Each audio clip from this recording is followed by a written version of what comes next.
Hello everyone and welcome to UGC NET mentor guys. आज हमारी revision series 4.0 की class number first. आज हम डिस्कस करेंगे teaching aptitude. Only exam targeted content आपको इस सीरीज में मिलने वाला है गाइस। हम यहाँ पे केवल टू द पॉइंट और एग्जाम टारगेटेड पढ़ने वाले हैं। केवल उन्हीं टॉपिक्स को कवर करेंगे जो कि most repeated most important topic हैं आपके यूजीसी नेट पेपर 1 के अंदर। तो यहाँ पर मैं ऑलमोस्ट 10 क्लासेस लेके आऊंगा। क्लास 1 2 3 4 करके 10 क्लासेस तक हायर एजुकेशन पढ़ेंगे, मतलब एक एक करके सभी यूनिट्स को हम कवर करेंगे गाइस। रिवीजन सीरीज 3.0 से डायरेक्ट क्वेश्चन एग्जाम में देखने को मिले थे, तो मैं इसी बात को ध्यान में रख करके स्टडी करवाऊंगा इस वाली सीरीज में भी कि यहाँ से आपको डायरेक्ट क्वेश्चन एग्जाम में देखने को मिले। तो गाइस चलिए कंटिन्यू करते हैं। ये सीरीज आपके लिए बहुत ही ज्यादा इंपॉर्टेंट रहने वाली है और यहाँ से आपको डेफिनेटली अपकमिंग सेशन में भी डायरेक्ट क्वेश्चन देखने को मिलने वाले हैं। तो गाइस इस सीरीज को आपको जरूर से फॉलो करना है, सभी लेक्चर्स को फॉलो करना है। डेली शाम को 8 बजे हमारी जो सीरीज है आपको इसकी क्लासेस मिल जाएंगी, अवेलेबल हो जाएंगे हमारे इसी चैनल पे। So this is about me. जैसे कि आप सभी को पता है, अभी तक आपने इस चैनल को सब्सक्राइब नहीं किया है, सो मेक श्योर चैनल को सब्सक्राइब जरूर कर लें ताकि आपको अपकमिंग वीडियोस के सभी नोटिफिकेशन मिलते रहें। आप हमें टेलीग्राम, इंस्टाग्राम, फेसबुक, इसके अलावा हमने आप सभी के लिए व्हाट्सएप चैनल भी बना दिया है। टेलीग्राम पे फ्री में हम आपको क्विज करवाते रहते हैं यूजीसी नेट से रिलेटेड, तो उसके थ्रू आपकी जो प्रैक्टिस है वो होती रहती है। तो इसलिए आप टेलीग्राम ग्रुप जरूर ज्वाइन करें। प्लस टेलीग्राम पे मैं आपको क्लासेस के लिंक हो गए और व्हाट्सएप चैनल पे भी मैं आपको क्लासेस के लिंक शेयर करता रहता हूँ। तो गाइस इन सभी के जो ज्वाइनिंग लिंक है मैंने आपको description box and comment box में अवेलेबल करवा दिए हैं, तो आप हमें यहाँ पे फॉलो कर सकते हैं। एक क्लास जो कि मैं आपको सभी को रिकमेंड करना चाहूंगा, 100 मोस्ट रिपीटेड पीवाईक्यूज की क्लास है ये। आप इस क्लास को जरूर देखें, यहाँ से भी एग्जाम में डायरेक्ट क्वेश्चन आपको मिल सकते हैं, क्योंकि यहाँ पर मैंने केवल उन्हीं पीवाईक्यूज को डिस्कस किया है जिन टॉपिक के ऊपर बार बार क्वेश्चन पूछे जाते हैं, बस उन्हीं टॉपिक के ऊपर पूछे गए मैंने पीवाईक्यूज आपके साथ यहाँ पे डिस्कस किए हैं। इस क्लास का लिंक मैं description box and comment box में पिन कर दूंगा, तो मेक श्योर आप इस क्लास को भी जरूर फॉलो करें। इससे पहले गाइस हम क्लास में आगे बढ़े, एक छोटा सा अनाउंसमेंट है आप सभी के लिए कि अभी हमने एक short term super fast revision batch आप सभी को अवेलेबल करवाया है। ओनली 999 फीस है इसकी। स्टार्टिंग के 20 स्टूडेंट्स के लिए है। अभी 17 स्टूडेंट्स का स्लॉट फिल हो चुका है।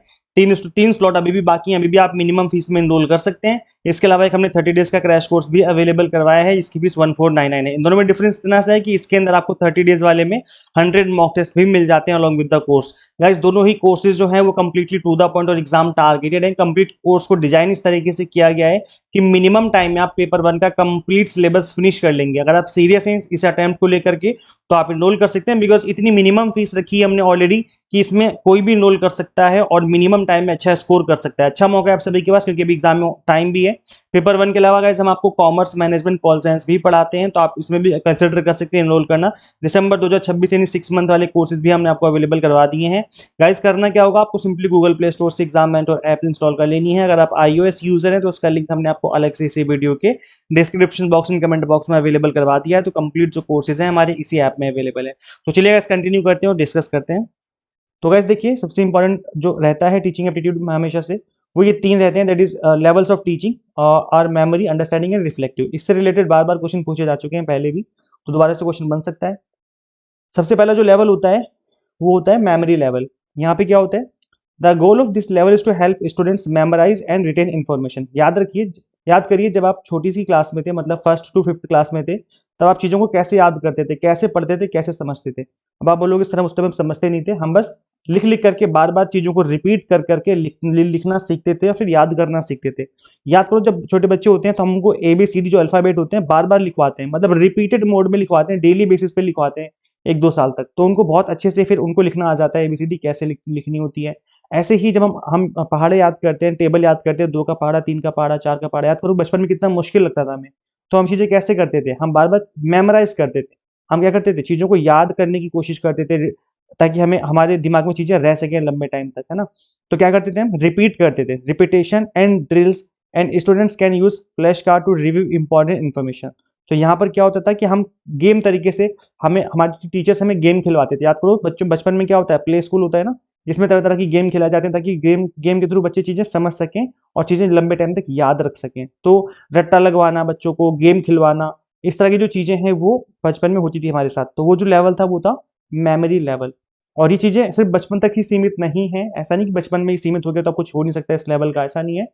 हम इनफैक्ट अभी इस लेवल पे, नेट के लेवल पे भी इन चीज़ों को हम कहीं ना कहीं आजमा सकते हैं अपने लाइफ में। याद करो आपने ग्रेजुएशन, पोस्ट ग्रेजुएशन में किसी ना किसी टॉपिक पे तो पक्का रट्टा मारा होगा। जो चीज़ें समझ में नहीं आती, खैर अब तो देखो 99% से ज़्यादा ही चीज़ें आप समझ लेते होगी, कोई दिक्कत नहीं आती होगी समझने में, लेकिन फिर भी कुछ चीज़ें ऐसी होती हैं जो हम फर्स्ट टाइम देख रहे हैं, फर्स्ट टाइम सीख रहे हैं, हमें टफ लगती हैं, तो हम उसका रट्टे मारने की कोशिश करते हैं कि चलो एक काम करते हैं, इसका रट्टा मार लेते हैं और कुछ इस तरीके से मतलब बार बार रिव्यू कर लेते हैं ताकि हमें चीज़ें याद रहें।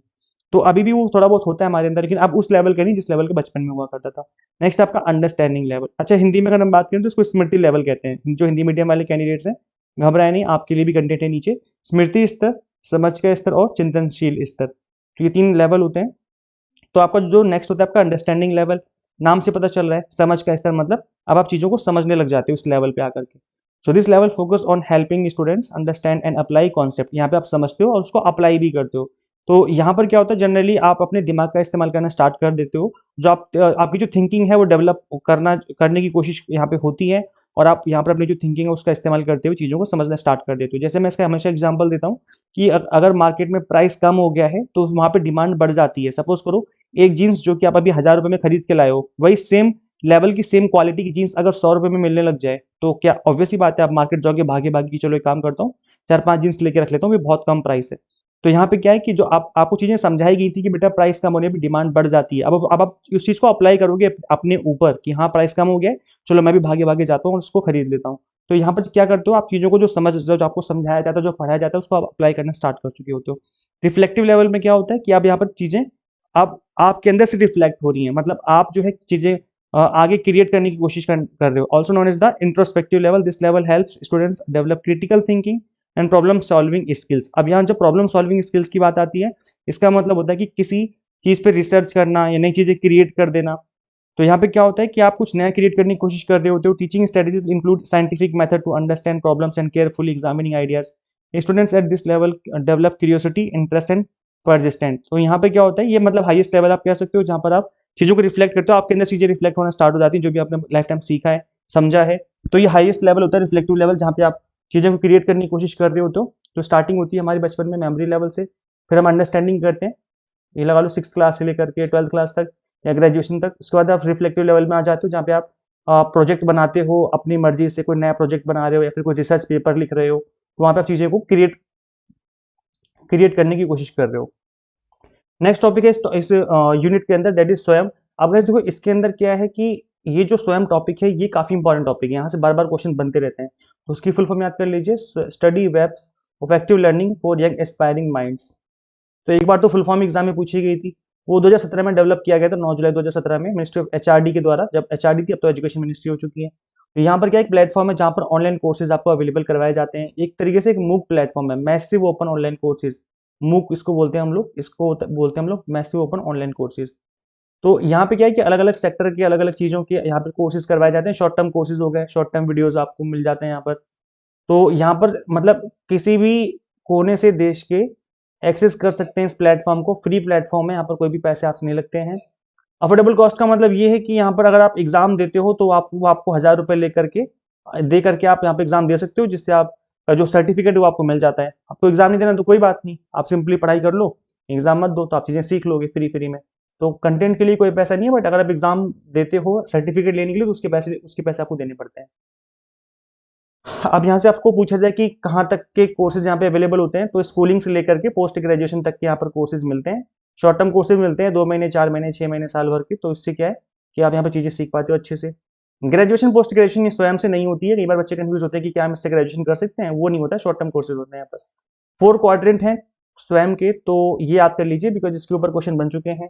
वीडियो लेक्चर पहला क्वाड्रेंट, दूसरा है रीडिंग मटेरियल जिसको पीडीएफ फॉर्मेट में आपको दिया जाता है। थर्ड है आपका सेल्फ असेसमेंट टेस्ट जिसके थ्रू आप अपने आप को टेस्ट कर सकते हो। एंड फोर्थ है आपका ऑनलाइन डिस्कशन फोरम जहाँ पे आपके डाउट्स क्लियर होते हैं। तो ये चार जो हैं वो क्वाड्रेंट हैं, तो इसको आप याद कर लीजिए। आई होप आपको समझ में आ गया होगा। हिंदी में बोलते हैं 4 चतुर्थांश हैं।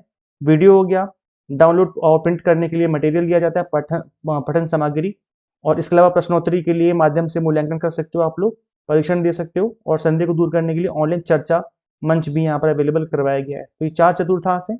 इससे रिलेटेड क्वेश्चन एग्जाम में बन चुका है पहले भी।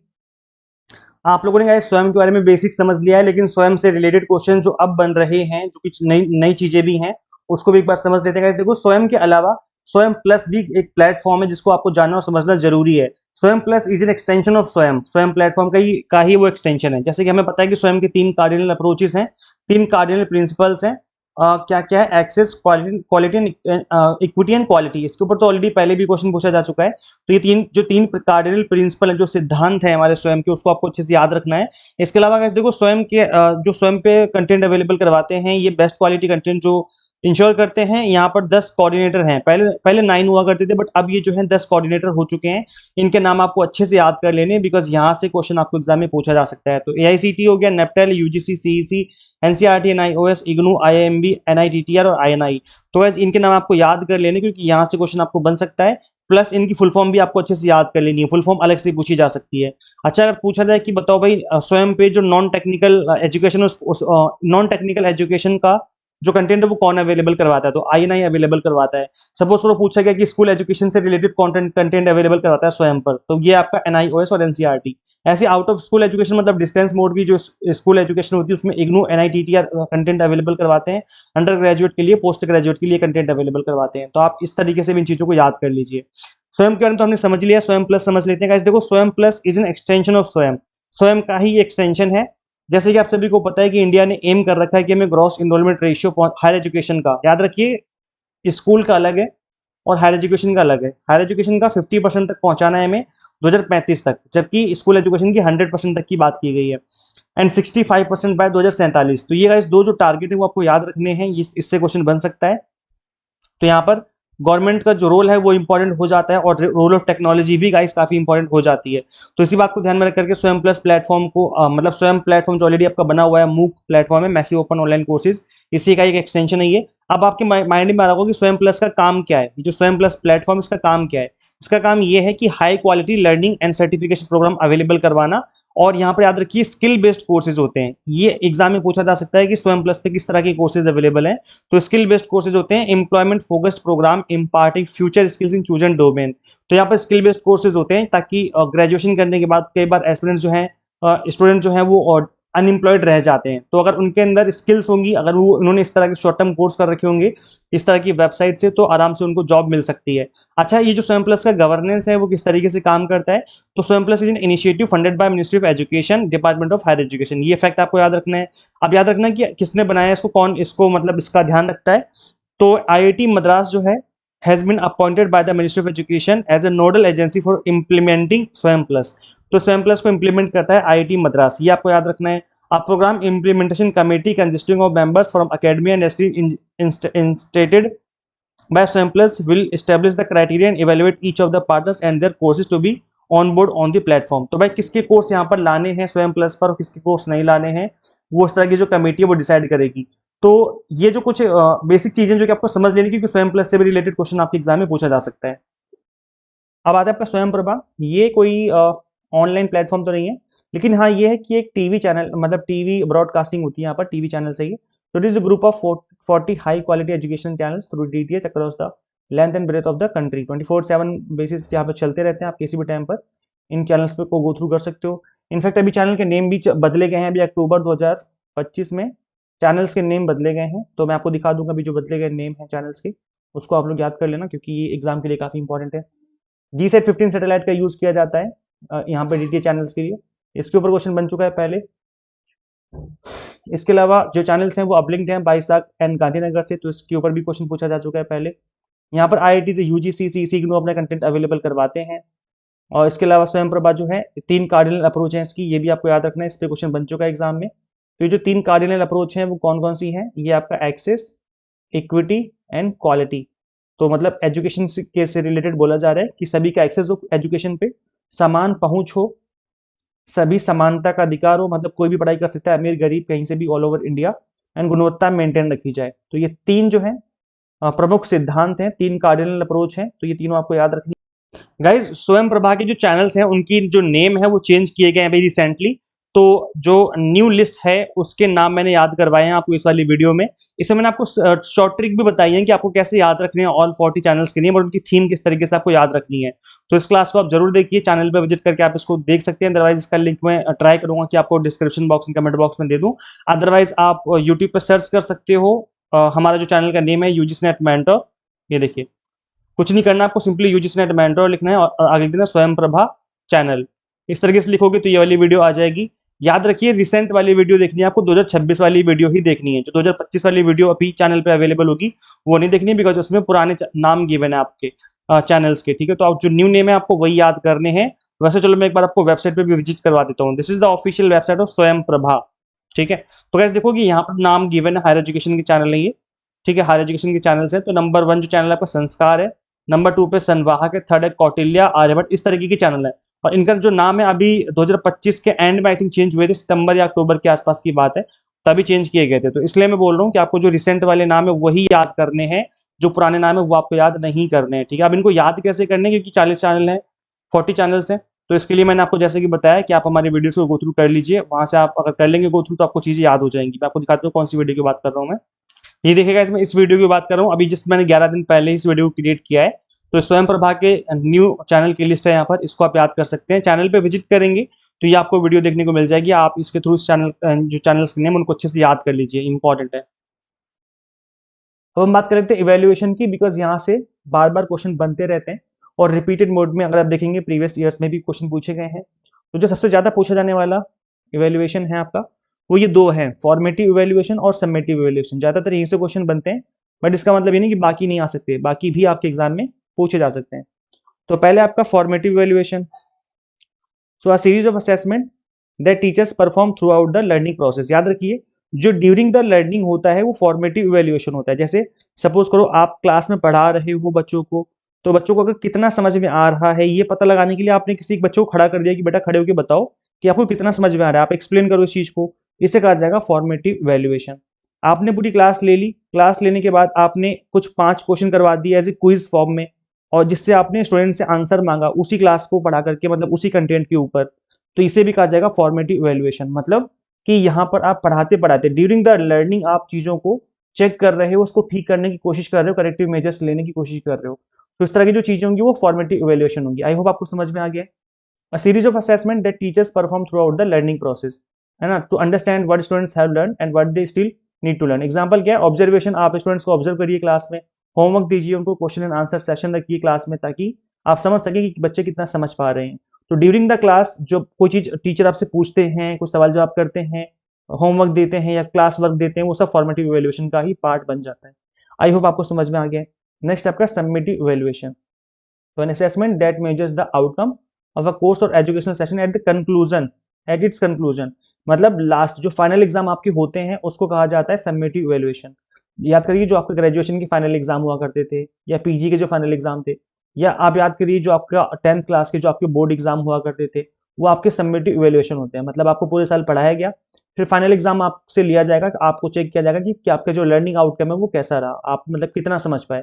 तो कंप्लीट लर्निंग आउटकम समझने के लिए हमें समेटिव इवेल्युएशन लेना पड़ता है। समझ में आ गया। नेक्स्ट आपका आउटकम इवेल्युएशन। अब गाइस ये जो आउटकम इवेल्युएशन है ये कुछ आपका समेटिव इवेल्युएशन से मिलता जुलता ही है। अब इसमें क्या है कि हम अपने आउटकम पे फोकस करेंगे कि जो बच्चे हैं, मतलब जो हमारे कैंडिडेट्स हैं, वो कितना उनका आउटकम निकल के आ रहा है।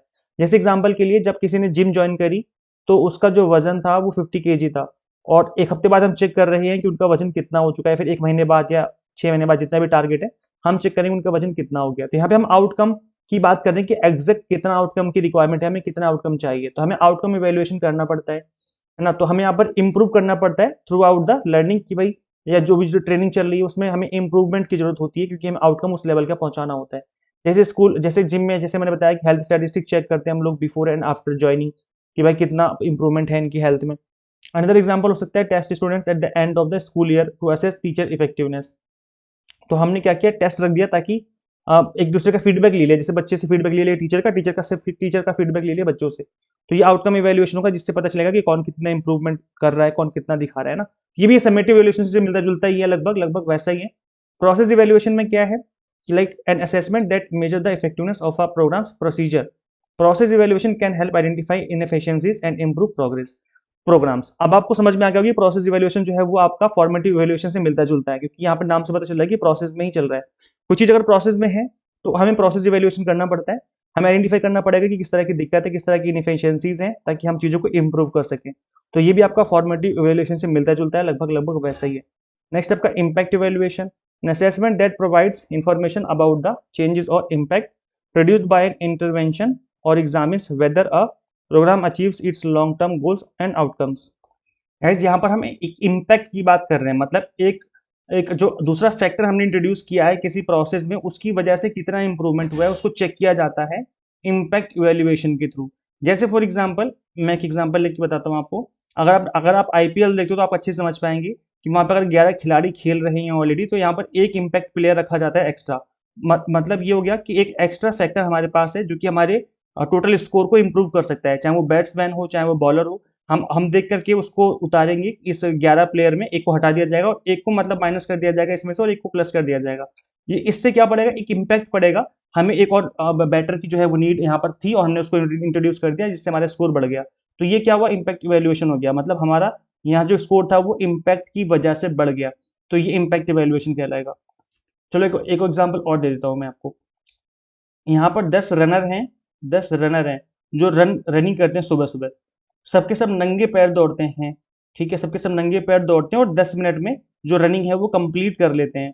अब हमने क्या किया, जूते पहना दिए सभी को। हमने क्या किया, जूते पहना दिए सभी को। अब जो इनकी रनिंग है वो 8 मिनट में कंप्लीट हो गई। तो ये आपने क्या देखा कि 2 मिनट कम लगे इनको, तो जो 2 मिनट कम लगे ना वो इस इम्पैक्ट की वजह से लगे क्योंकि हमने उनको जूते पहना दिए। तो बस इतना सा समझ लीजिए कि हमने एक एक एक्स्ट्रा फैक्टर हमने जब ऐड कर दिया, कुछ चीज कुछ बदलाव कर दिया जिसकी वजह से जो रिजल्ट है वो बदल गया। तो ये जो हमने इवेल्युएशन किया, चेक किया कि 10 से 8 कैसे हो गया, तो हमने देखा हमने जूते पहनाए थे इस वजह से 10 से 8 मिनट का टाइम हो गया, इसलिए इसको इम्पैक्ट इवेल्युएशन कहा जाएगा। समझ में आएगा, चीजें क्लियर हो गई, तो ईजी है। हमने एक एक्स्ट्रा कोई फैक्टर लगा दिया जिसकी वजह से इवेल्युएशन चेंज हो गया, है ना, मतलब आउटकम चेंज हो गया। डायग्नोस्टिक इवेल्युएशन क्या होता है, that has an assessment that helps identify students learning difficulties, for example informal discussion and सर्वे। तो ये भी आपका फॉर्मेटिव इवेल्युएशन से मिलता जुलता ही है।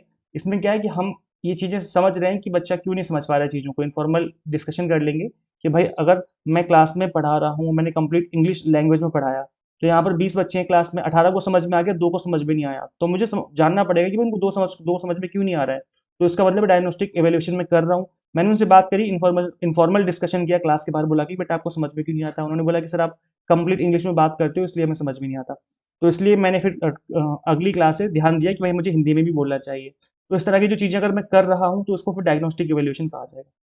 गाइस देखिए, एक क्वेश्चन जो है आपका असेसमेंट से रिलेटेड मैं आपको दिखाता हूँ। ये आपका यूजीसी नेट के पीवाईक्यू क्वेश्चन है, लास्ट ईयर पूछा गया था आपके एग्जाम में। तो यहाँ पर देखेंगे कि क्वेश्चन में पूछा गया, a science teacher assign student a project where they design and conduct on experiment to investigate the effect of environmental factor on plant growth in real time. This assessment, इस असेसमेंट को क्या बोला जाएगा, मतलब किस तरह का असेसमेंट कहलाएगा ये। तो गाइस दिस इज जो ऑप्शन नंबर 2 है, authentic assessment is the right answer of this question. Because authentic assessment के केस में क्या होता है कि रियल वर्ल्ड की जो प्रॉब्लम है, रियल वर्ल्ड प्रॉब्लम्स हैं। एक्चुअली यहाँ पर ऑथेंटिक असेसमेंट में जो आपका टीचर है या जो भी ट्रेनर है, वो ये चाह रहा है कि आप सॉल्व करें रियल वर्ल्ड प्रॉब्लम को, खुद से उन चीज़ों को सॉल्व करने की कोशिश करें। रियलिस्टिक प्रॉब्लम हो सकती हैं, कॉम्प्लेक्स टास्क हो सकते हैं, बट वो रियल लाइफ से जुड़ी जुड़ी हुई चीज़ें हों, उसका असेसमेंट अगर कोई किया जाएगा आपका, इस तरह की जो चीज़ें हैं उसको सॉल्व करवा करके, उसे ऑथेंटिक असेसमेंट कहा जाएगा। तो इस तरह के क्वेश्चन जो है आपके एग्जाम में पूछा जा चुका है और असेसमेंट से रिलेटेड इस तरह के क्वेश्चन पूछे जाते रहते हैं। क्लियर होगी चीजें, ये तो इजी था, आई होप आपको सबको समझ में आ गया होगा।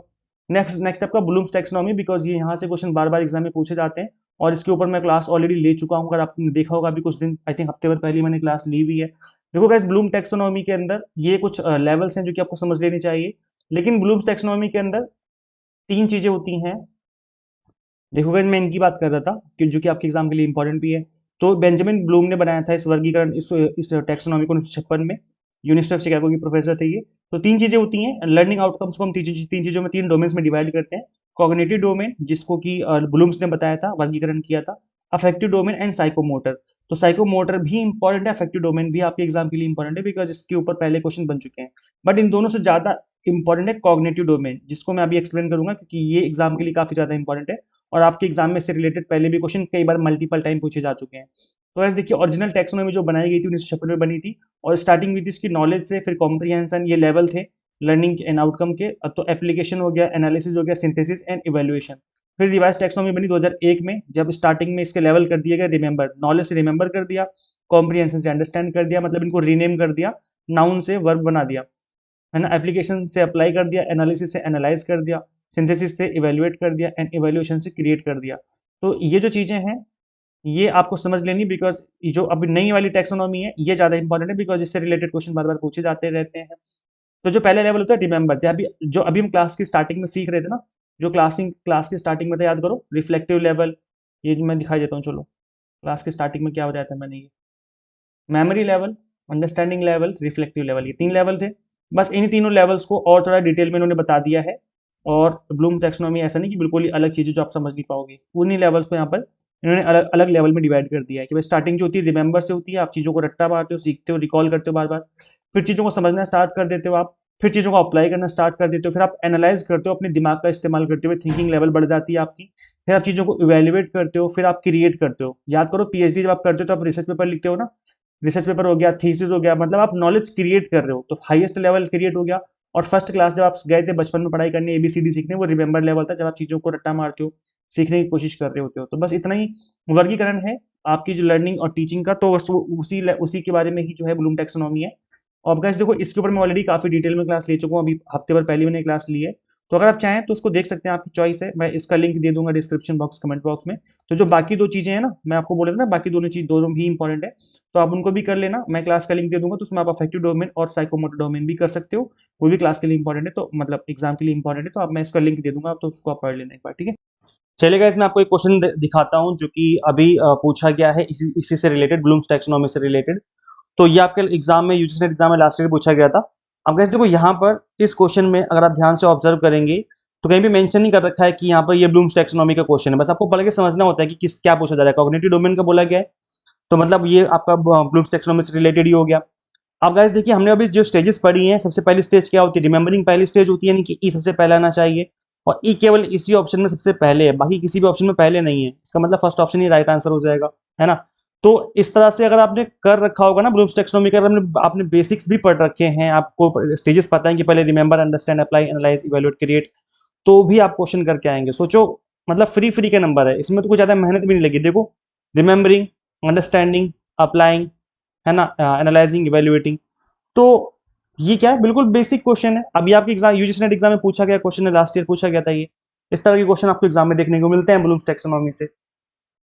गाइज इससे पहले हम नेक्स्ट टॉपिक पढ़ेंगे, गाइज एक रिक्वेस्ट है आप सभी से। देखो, इस तरह की वीडियो को बनाने में बहुत मेहनत लगती है, काफी टाइम लगा इस वीडियो को बनाने में, कंटेंट को ढूंढने में, पीपीटी बनाने में और कंटेंट क्रिएट करने में।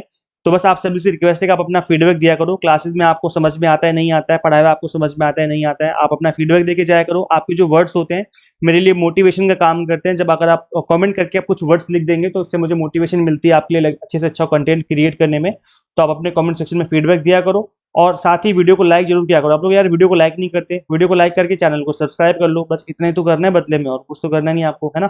चलिए कंटिन्यू करते हैं, आगे बढ़ते हैं। टीचिंग लर्निंग सॉफ्टवेयर, ये एग्जाम के लिए इंपॉर्टेंट है, बिकॉज इससे रिलेटेड क्वेश्चन बन रहे हैं आज के टाइम पे। तो पहला सॉफ्टवेयर है मूडल। ये है एक open source learning management system, जिसको यूज किया जाता है यूनिवर्सिटीज के द्वारा टू क्रिएट ऑनलाइन कोर्सेज। याद रखिए, ऑनलाइन कोर्सेज हो गया, असाइनमेंट हो गया, क्विजेज हो गया, एंड फॉरम, इसके लिए मूडल का यूज होता है। गूगल क्लासरूम नाम से पता चल रहा है कि यहाँ पर आप क्लास ले सकते हो ऑनलाइन, डिजिटल प्लेटफॉर्म है ना, to help educators to create, distribute and grade assignment. तो ये भी ऑनलाइन क्लास लेने के लिए एक इंपॉर्टेंट टूल है। एडमोडो है, यहाँ से क्या होता है, एक नेटवर्क है जो कि K-12 के मतलब किंडर गार्डन से लेकर 12th तक क्लास तक है, higher education. But now it's permanently close, 2022 के बाद इसको बंद कर दिया गया है। तो ये लिस्ट में था इसलिए मैंने डाल दिया है, वैसे तो ये बंद हो चुका है प्लेटफॉर्म। नेक्स्ट आपका काहूत, इससे रिलेटेड क्वेश्चन बन चुका है पहले भी। इसका यूज किया जाता है क्विज बनाने में, ताकि इंटरेक्टिव गेम बनाने में, ताकि स्टूडेंट्स अच्छे से पढ़ाई कर सके, मतलब उनको इंगेज रखा जा सके, लर्निंग को और इंटरेस्टिंग बनाया जा सके। कैनवास है, cloud based learning management system है। LMS does not require users to install hardware or software on their system, used by educators to manage digital learning, including content sharing होता है यहाँ पर, grading होती है, एंड कम्युनिकेशन होता है। तो ये भी एक ऑनलाइन प्लेटफॉर्म है जो कि कंटेंट को डिलीवर करने में हेल्प करता है। जूम एक ऐसा प्लेटफॉर्म, एक ऐसा सॉफ्टवेयर आप कह सकते हो जहाँ पे हम ऑनलाइन क्लास ले सकते हैं, वर्चुअल क्लासरूम टूल है ये। टीचिंग हो सकती है, वेबिनार हो सकते हैं, यहाँ पर ग्रुप डिस्कशन भी कर सकते हैं हम लोग। नेक्स्ट टूल आपका माइक्रोसॉफ्ट टीम फॉर एजुकेशन। यहाँ पे वीडियो कॉन्फ्रेंसिंग हो सकती है, मतलब ऑनलाइन क्लास ले सकते हो आप लोग, फाइल शेयरिंग हो सकती है, integration with Microsoft office tools के साथ। जो क्लासेस हैं वो ऑनलाइन प्लेटफॉर्म जैसे गूगल के लिए है, वैसे ही माइक्रोसॉफ्ट का भी है, ऑनलाइन क्लास ले सकते हैं। नियर बोर्ड है, teachers can create interactive lesson that include quiz, polls and videos. Students can engage in real time, तो यहाँ पर रियल टाइम में हम क्लास ले सकते हैं, जैसे गूगल मीट पे क्लासेस लेते हैं, तो ऐसी क्लासेस यहाँ भी हो सकती है। हिंदी में लिखा हुआ, बाकी मैंने एक्सप्लेन तो कर ही दिया आपको, तो आई थिंक आपको सबको समझ में आ गया होगा। अगर आप हिंदी मीडियम से हैं तो आप इसको वीडियो को पॉज कर लीजिए और आराम से पढ़ लीजिए क्या लिखा हुआ है, तो आप चीज़ों को और अच्छे से समझ पाएंगे। गाइस, हमने आप सभी के लिए एक जॉब अलर्ट करके भी एक ऑप्शन क्रिएट करवाया है ऐप के अंदर, तो आप ऐप को इंस्टॉल कर लीजिए अपने मोबाइल फोन में। यहाँ पर टीचिंग जॉब वैकेंसी अलर्ट है, जहाँ पे आपको टाइम टू टाइम किसी भी कॉलेजेस या यूनिवर्सिटी से वैकेंसीज आती हैं, गवर्नमेंट हो प्राइवेट हो, हर चीज़ से रिलेटेड यहाँ पे आपको रेगुलर बेसिस पे अपडेट मिलते रहते हैं। इसके अलावा हमने इस ऐप के अंदर आपको कुछ फ्री मॉक टेस्ट भी अवेलेबल करवा रखे हैं। यहाँ पे आप देख पाएंगे इस तरीके से फ्री मॉक टेस्ट लिखा हुआ है, इसी वाले टैब पे क्लिक करना है आपको। फ्री मॉक टेस्ट जो है, कुछ फ्री मॉक टेस्ट ने 7-8 मॉक टेस्ट हमने अवेलेबल करवा रखे हैं, तो आप उसके थ्रू प्रैक्टिस कर सकते हैं। तो फटाफट से अपने मोबाइल फोन में इंस्टॉल कर लीजिए एग्जाम मेंटर ऐप। याद रखिए, इस ऐप को इंस्टॉल करने के बाद आपको होम पेज पर ही सब कुछ दिखेगा। आई रिपीट, ऐप को इंस्टॉल करने के बाद आपको होम पेज के ऊपर ही ये सब दिखेगा। आपको यहाँ पर जो ऑप्शंस दिखे हैं यहाँ पर नहीं जाना है, होम पेज पर ही आप अपनी स्क्रीन को स्क्रॉल डाउन करेंगे, वहीं पे आपको सारे ऑप्शंस देखने को मिल जाएंगे। आप गाइस देखो, ये हमारे फीडबैक है एक्सपीरियंस के। ये देखो, मैं सिर्फ कहता नहीं हूँ कि मैं करके भी दिखाता हूँ। गाइस देखो, इनका जेआरएफ क्रैक हुआ है और इन्होंने डेडिकेशन के साथ स्टडी करी है और तभी एग्जाम क्रैक हुआ है। हमारा काम है एग्जाम टारगेटेड कंटेंट अवेलेबल करवाना। देखो ऐसे इन्होंने इनरोल किया और इनको टिप्स एंड ट्रिक्स समझ में आई और इनका जो एग्जाम है काफ़ी अच्छा रहा। इस तरह के जो फीडबैक वो निकल के आए थे लास्ट सेशन में। देखो, कॉमर्स का एग्जाम इन्होंने फर्स्ट टाइम में जेआरएफ क्रैक किया है, फर्स्ट अटेम्प्ट था इनका। तो कंटेंट अगर अच्छा मिल जाए स्टूडेंट को एक सिंगल प्लेस पे, सिंगल जगह पे, तो होता ये गाइस कि जो कंटेंट है उसके थ्रू आप जब मेहनत करते हैं तो आपका एग्जाम जो है आसानी से क्रैक हो जाता है। तो गाइस इसी बात को ध्यान में रख करके आप लोग भी इनरोल कर सकते हैं। हम आपको completely exam targeted content available करवा रही हैं। Paper 1 commerce management pol science, अभी स्पेशल 1 मंथ का कोर्स हमने अवेलेबल करवाया था। 20 डेज वाला भी एक अवेलेबल है, super fast batch for June 2026 exam, तो आप इनरोल कर सकते हैं। कंप्लीट कंटेंट बाइलिंगुअल मिलता है आपको, 100 mock test and PDF notes मिल जाते हैं, जिसके थ्रू आप मल्टीपल टाइम रिवीजन और प्रैक्टिस कर सकते हैं। गाइस करना क्या होगा, आपको सिंपली गूगल प्ले स्टोर से एग्जाम मेंटर ऐप इंस्टॉल कर लेनी है। अगर आप iOS यूजर हैं तो उसका लिंक हमने अलग से description box and comment box में अवेलेबल करवा दिया है। So thank you guys, share जरूर करें इस वीडियो को। गाइस देखो, बहुत मेहनत लगती है इस तरह की वीडियोस को बनाने में, तो शेयर करिए, वीडियो को लाइक करिए, कमेंट करिए, जो भी करना आप करिए, है ना। तो गाइस इस वीडियो में इतना ही, मिलते हैं फिर नेक्स्ट वीडियो में। Thank you.